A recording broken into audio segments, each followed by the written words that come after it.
Hello, Shauneen. Hello, Noella. Could you tell me your thoughts on e-democracy and open government in a nutshell? In a nutshell, yes, I can. In a nutshell, yes, I can. Thank you for this opportunity to talk to you, and thank you for this interview and this invitation to come to this very interesting city and very interesting conference.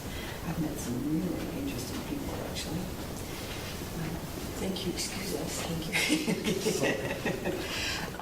So yes, in a nutshell, I think that e-democracy is inventing the individual.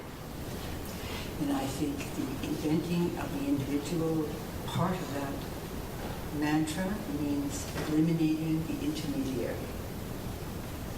That's what I think is e-democracy. What does open mean to you? Open means unfettered, unfiltered access to government services. And could you name me a good practice in either e-democracy or open government? Well, in e-democracy, I work in the field of transformational e-government, and I have an excellent example. One of the advantages of transformational e-government is to leapfrog from our traditional technologies and use citizens as the agents for change. And I'm aware of a couple of examples of this. For example, pardon me, in Libya, they had a huge problem with getting children vaccinated. All of the traditional mechanisms of issuing a pamphlet, making a public service, none of that was effective. The children were not being vaccinated.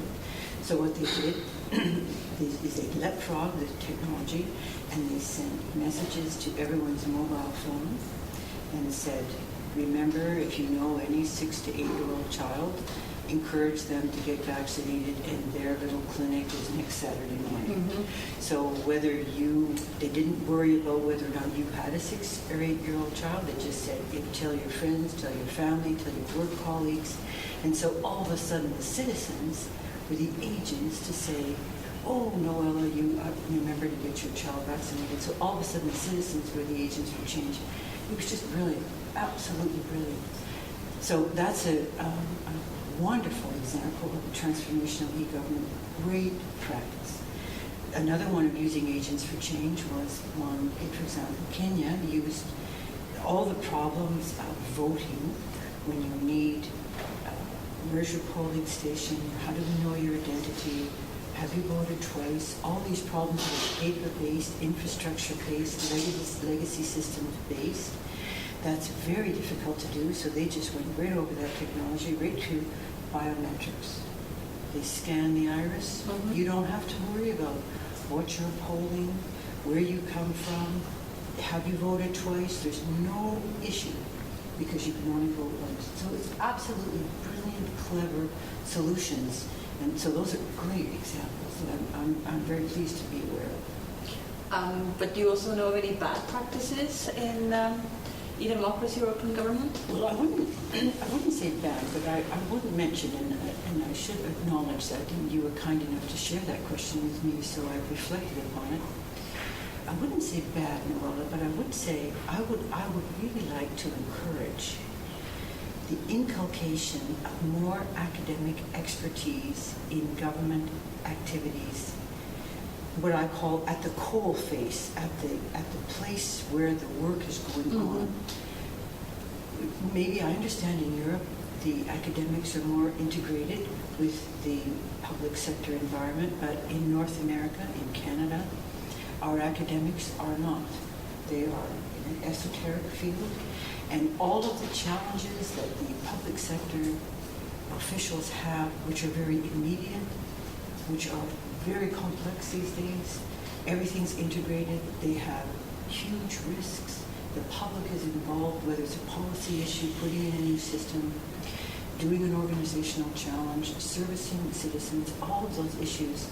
And our academics, with all of our knowledge and our ability and our expertise, are not in the midst, we're not in the tent of providing the solution. So I would really like to see that. So when you say bad, I wouldn't say bad, but I would say we're not taking advantage of that expertise to mm-hmm. the degree that I think you should. And one last question. What will we be discussing at CEDAM 25, so in 2025?